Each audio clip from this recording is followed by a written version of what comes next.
Praise the lord. యేసునామమే జయము.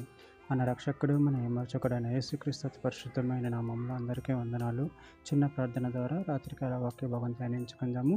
పరిశుద్ధుడ మహాగణుడు అనే దేవయేసయ్య, సర్వాధికారులైన నీకే వేలాది వందనములు, కృతజ్ఞతాస్తుతి స్తుతులు చెల్లించుకుంటున్నాను దేవ రాత్రికాల సమయంలో ప్రభావ వాక్య భాగం ధ్యానిస్తుండగా వాక్య భాగం అర్థమవులకు సహాయం చేసి మీ కృప బలపరిచి మీకు మాదిరిగా మమ్మల్ని నడిపించమని చిన్న ప్రార్థన యేసునామంలో అడిగి వేడుకుంటున్నాడు తండ్రి. ఆమేన్ ఆమేన్. ఎఫెసీయులకు రాసిన పత్రిక 2వ అధ్యాయం 17వ వచనము. మరియు ఆయన వచ్చి దూరస్తులైన మీకును సమీపిస్తులైన వారికి సమాధాన సువార్తను ప్రకటించెను. ఆమె దేవుడి వాక్య భాగం దీవించును గాక.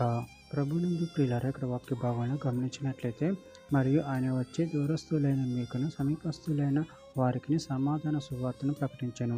అదేవిధంగా వాక్య భాగాన్ని గమనించినట్లయితే యెషయా గ్రంథం 52వ అధ్యాయం 7వ వచనం, సువార్త ప్రకటించుచు సమాధానమును చాటించుచు సువర్తమానము ప్రకటించుచు రక్షణ సమాచారము ప్రచురించు వాని పాదములు నీ దేవుడు ఏలుచున్నాడని సీయోనుతో చెప్పుచున్న వాని పాదములు పర్వతముల మీద ఎంతో సుందరములో ఉన్నవి.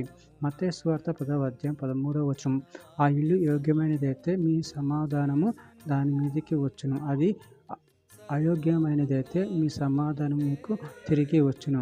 అపోస్తల కార్యముల గ్రంథము 10వ అధ్యాయం 36వ వచనం, యేసుక్రీస్తు అందరికీ ప్రభువు, ఆయన ద్వారా దేవుని సమాధానకరమైన సువార్తను ప్రకటించి ఇజ్రాయేలుకు పంపిన వర్తమానమును మీరు ఎరుగుదురు. కీర్తనల గ్రంథం 148వ అధ్యాయం 14వ వచనం, ఆయన తన ప్రజలకు ఒక శృంగమును హెచ్చించి ఉన్నాడు, అది ఆయన భక్తులకు అందరికీ ఆయన చెంత చేరిన జనులకు ఇశ్రాయేలునకును ప్రఖ్యాతికరముగా నున్నది. యెహోవాను స్తుతించుడి. కీర్తన గ్రంథం 29వ అధ్యాయం 11వ వచనం, యెహోవా తన ప్రజలకు బలం అనుగ్రహించును, యెహోవా తన ప్రజలకు సమాధానం కలగజేసి వారిని ఆశీర్వదించును. కీర్తన గ్రంథం 65వ అధ్యాయం 5వ వచనం, మాకు రక్షణకర్తవైన దేవ, భూదిగంతంలో నివాసులందరికీ దూర సముద్రము మీదనున్న వారికి ఆశ్రమైన వాడ, నువ్వు నీతిని బట్టి భీకర క్రియల చేత మాకు ఉత్తరమిచ్చుచున్నావు. చివరిగా ఒక మాట, కీర్తన గ్రంథం 85వ అధ్యాయం 8వ వచనం, దేవుడైన యెహోవా సెలవిచ్చు మాటను నేను చెవినబెట్టేదను, ఆయన తన ప్రజలతోనూ తన భక్తులతోనూ శుభవచనం సెలవిచ్చును, వారు మరల బుద్ధిహీనులు కాకుందురు గాక. ఆమేన్. దేవుడి వాక్య భాగం దీవించును గాక. చిన్న ప్రార్థన చేసుకుందాము. పరిశుద్ధుడ ప్రేమ కలిగిన దేవ యేసయ్య, మీరు ఇచ్చిన వాక్య ధనాన్ని బట్టి ప్రభు మీకు వేలాది వందనములు కృతజ్ఞతలు చెల్లించుకుంటున్నాను తండ్రి. మేము అందరితో సమాధానం కలిగి ఉండి జీవించేవారు శక్తిని అనుగ్రహించండి తండ్రి.